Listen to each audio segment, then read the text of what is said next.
And our last discussant in this area is Miranda Nybo. Miranda worked in childbirth and breastfeeding. She's worked in childbirth and breastfeeding for more than 10 years. She had served 13 years as a La Leche League leader and childbirth educator. She's also a doula and an IBCLC. She's a midwife student currently. She's also working with the Clinton Health Matters Initiative and I can't read my writing here, on its pilot pregnancy and obesity program in Mississippi. Please come and join us. And then I'd like all of the last 4 speakers to come up and sit so we can have a small discussion. Good afternoon. I have a very unique perspective on everything. I've really enjoyed listening to everybody's different initiatives in different states. In Mississippi, us being, like Getty said, the lowest state between Louisiana and Mississippi, we go back and forth every year on breastfeeding. It's very unfortunate. We have very few people helping us in the state as far as physician care. We also, have the highest obesity rate, highest infant mortality rate. And in saying all of this, I work at a hospital, Gulfport Memorial Hospital. We have a very high successful breastfeeding rate. And we're the only hospital in the state of Mississippi that actually runs a breastfeeding clinic out, in the hospital, but for moms to come back and see us. We started, thanks to Stephanie Gable, I kind of took over her job. She started off with a 1% breastfeeding rate in the state of Mississippi. Some of you guys, I'm sorry, in the hospital, some of you heard her say that yesterday. We now have a 73% exclusivity rate in our hospital, which is huge. It's a lot higher than anywhere else in the state of Mississippi. But we have done that because we have a lot of lactation in the hospital.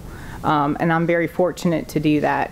The other thing I wanted to mention is I started off as, a WIC mom, 19 years old, had my first baby, and he was a preemie, and my husband made $8 an hour, and that's what we lived on. So I was very low income and thought I would never breastfeed. And I since had 4 children, or four boys, and breastfed them all. So I was pregnant or breastfeeding for 14 years. And this is very near and dear to my heart. And I just, would love questions if anybody has any questions for me whenever we have our panel discussion. And thank you guys for having us. Do we have any questions for this group?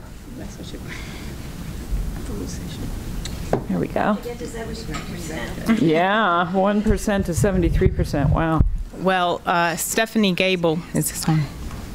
Stephanie Gable she actually was a lactation consultant before I came into the hospital that kind of changed all of that, and she started by educating all of our staff. That was the #1 thing that changed, and then just her being her. And I had an easy job to fill when I came in as a lactation consultant because all of that work was already done. Now I just continue that initiative through everything. I got some really great ideas since I've been here today, and I'm excited to take them back to our hospital and our community. So. Can I just add something at the mic?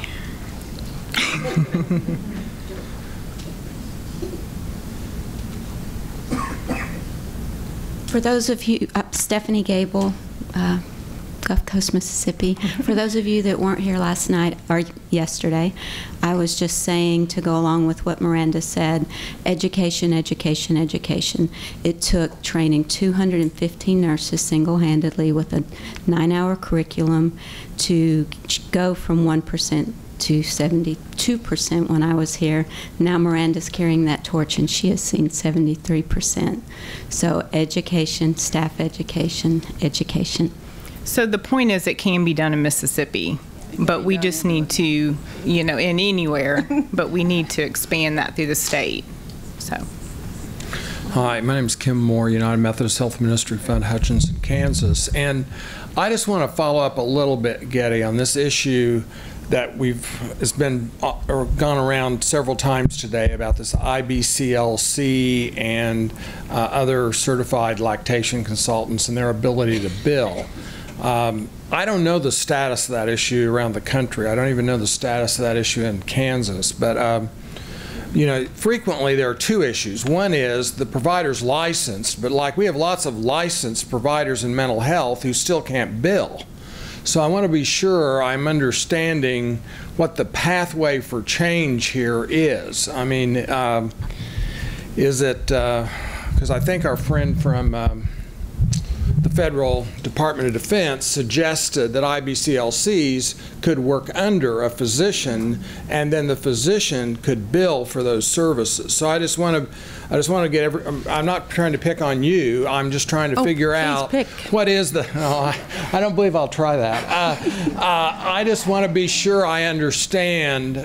You know what we really need to do. I think we have to do both, and that is get the license recognized by the state, and then convince third-party payers that these people ought to be billed directly as providers. So just could you help me with that a little bit? Currently, if the MD is willing to establish a relationship with an IBCLC, he has the privilege to do so. But the IBCLC should not have to go through a physician to deliver her expertise.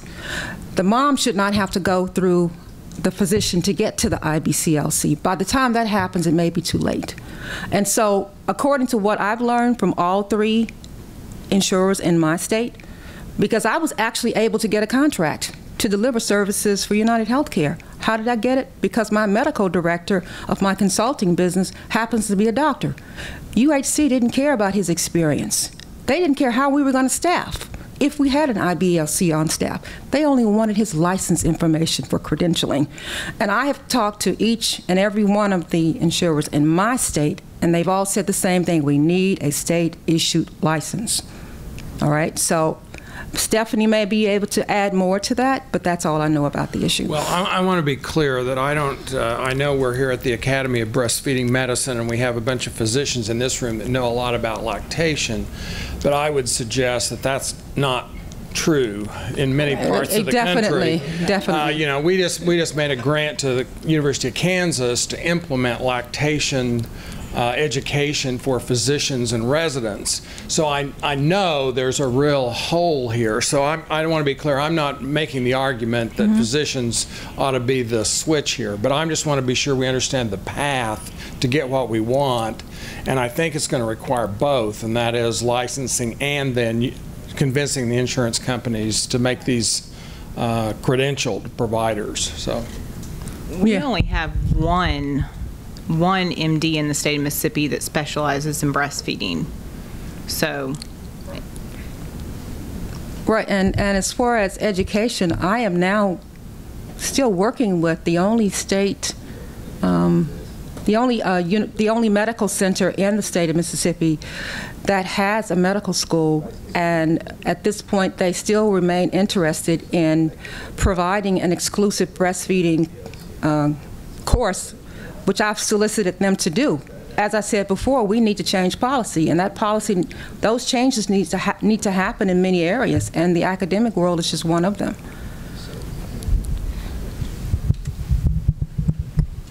I would like to add something. As a physician, even the breastfeeding services are not being reimbursed uniformly by all medical insurers. At least in Puerto Rico, we don't get, I can see consultation, but if I bill directly, they won't recognize I'm a fellow of the Academy of Breastfeeding Medicine, certified again, and that the fellowship, if I take it to the insurance company, that won't mean anything to them in Puerto Rico. And we have Humana, and but they will pay some physicians services as consultation. And I wouldn't want to take the physician out of the formula, because I'm really close to the lactation educators and the nurses and the lactation consultants, and I think we all have our roles. And if we split that role, and if we do that from the beginning, we might be harming our patient population. Because if you have a problem, if you don't have a physician to account, you know, everything could be defeated. So I think in a way we should work on implementation, some strategy where we have a center where everybody works their own role, and then in the end you do your collaboration together.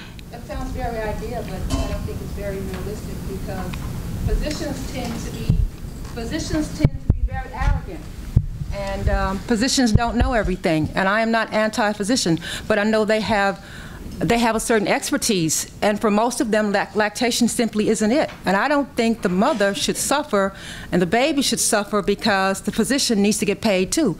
Because let's just be real here. In many instances, it's about making sure the medical doctor gets his cut. We in Mississippi cannot see a physical therapist unless we have, or an acupuncturist, unless we have a referral from a doctor.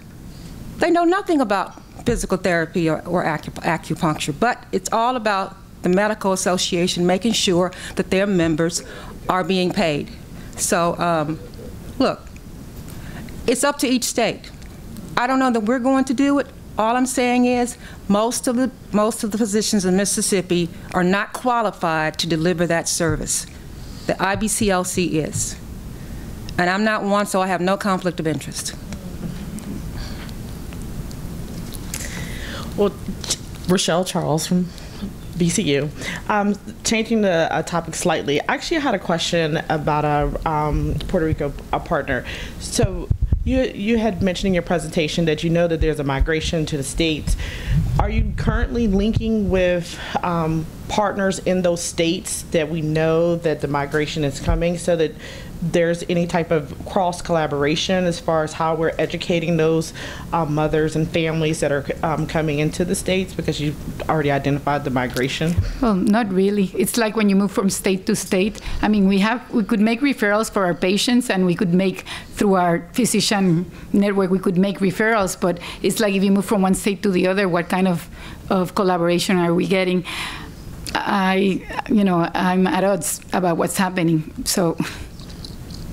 I was just curious about that. Thank you. But we're always open. And the physicians in Puerto Rico have the same training as the physicians in the United States and are run by the same type of qualifying certifications. So in terms of physician collaboration, it would be easier, but through breastfeeding medicine and through bfmed.org, we do have a network for physicians where if I have a patient that is moving and has a particular problem, I always contact the bfmed.org, and do you have a physician in Wichita, Kansas that is breastfeeding friendly, or do you have a lactation consultant? There's some applications also in your mobile that have been developed by physicians, LatchMe and other things that kind of hook up different states with different services. Just a little background on my question. So as we're moving into some other areas for the Institute, we're looking at our Spanish-speaking populations around Richmond. And so I was just very curious about what education around whether it's breastfeeding or prenatal education are they coming in before they're transplanted into their new areas? Sure, it depends on when they decide to move, whether they've already have the children or not. But anyway, it's good. I wanted to mention the Carolina Global Breastfeeding Institute. They have a program called Ready, Set, Baby, and the brochures, we help them with the interpretation of the brochures and their flip chart. Have you seen their materials? Because they're for free, and they're very graphic, and they're beautiful pictures, and they specifically have been addressed in a way that the Latino culture will respond to them. It's a short prenatal class, because the volume, it speaks of the volume of the milk and how you're making sufficient milk, because it gives you like the grape and the apple and the cherry and the different ages, and it does address also breastfeeding on demand, which wasn't occurring in our hospitals because we weren't having rooming in. So maybe that could be the perception of it was dangerous, because insufficient milk, if you don't have breastfeeding on demand, you could get insufficient milk. So it's a double whammy. So, but those materials are in Spanish, and they're on the web. Hi, Dr. Wade from Kaiser, and one of the founders for the Academy. I love your questions, and I love your passion about this. Let me tell you about 5 minutes worth of stuff around billing and payments and reimbursability at the level we are today in this country.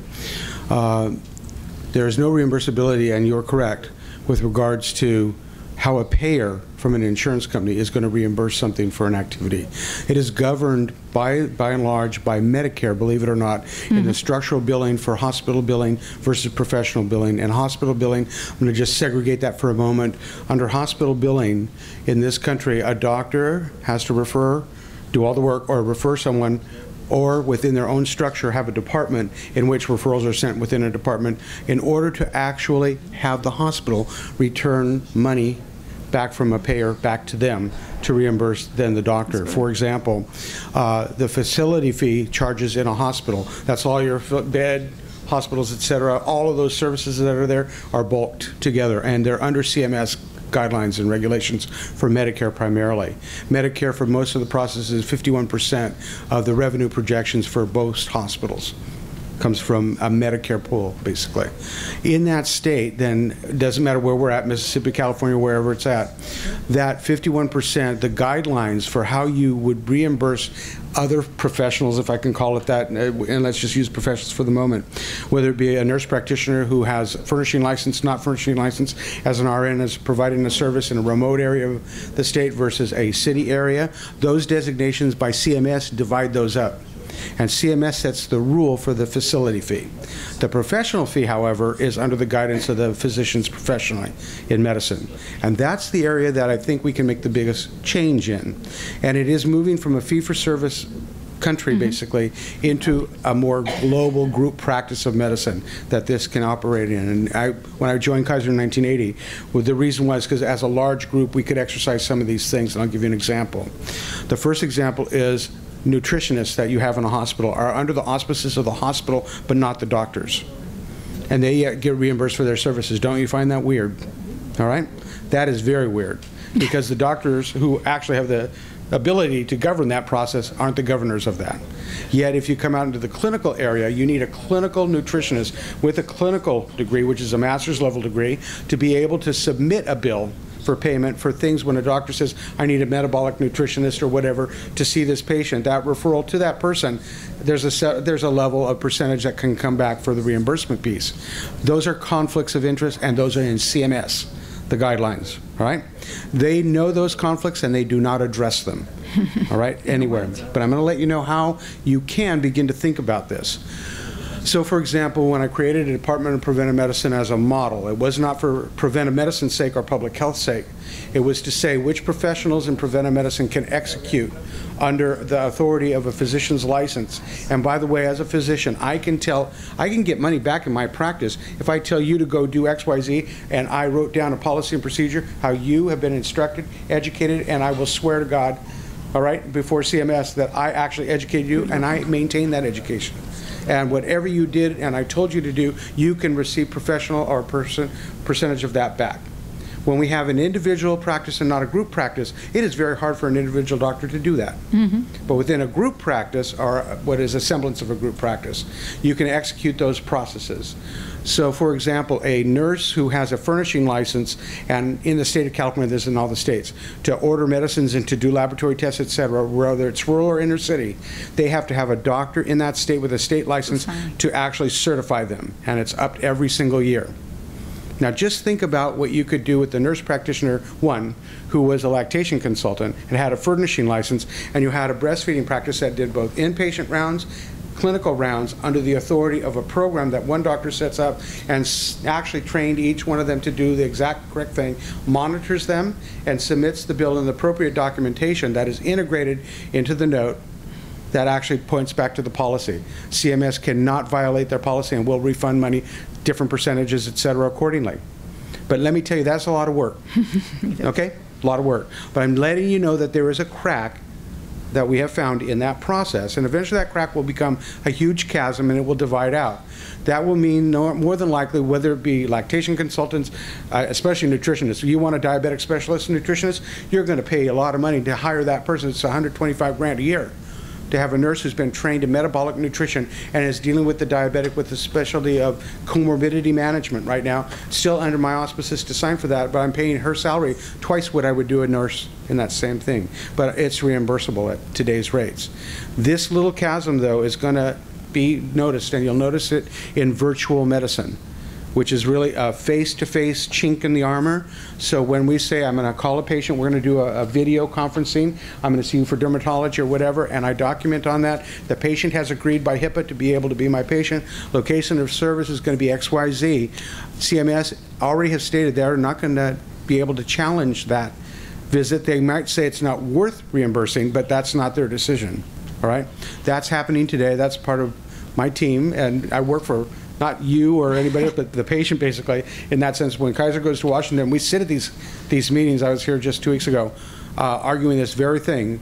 Video conferencing isn't the issue. The issue is if the patient can't move to anywhere but in front of a video monitor or a telephone and talk to you, and I treat them, it is a reimbursable event because it is a face-to-face communication. So I'm just letting you know where those tracks are going, and they will be there and available to you. But once again, a consortium of physicians moving together as a group has more power than an individual today in reimbursement. Mm-hmm. The other thing, our ICD-10 person wasn't here. Oh, wait, no. Yeah, there you are. I saw you there. Okay. We had this little conversation. If you don't understand ICD-10 down to the way the billing is done, think about the reproducibility of what happens to orthopedics in ICD-10. Now you have right, now you have left. Everything's divided in the body. You must pick the right code for something that happens on the right side of the body versus the left side of the body. It causes the doctor to have 4 times the amount of effort to decide which part he's going to take. However, the reimbursability is, if you do that if I told that PA over there to do the cast on the right side and it's under my auspices that person's working, I can get full reimbursement for that. That's happening today with ICD-10. Your documentation in ICD-10 is the other piece.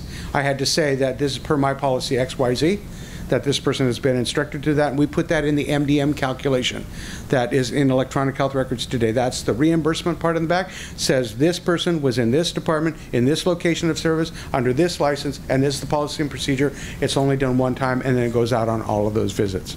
This can happen because it's happening today. All right? And you eventually will be able to, I do believe across the country, get the same effect of that eventually. All right? We used our big numbers, all right, to do that with CMS.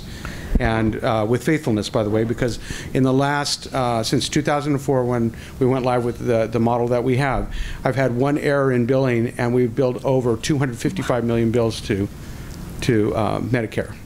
So we're going to have to cut off this discussion, okay. Chris, but thank you for that information. And thank our panel.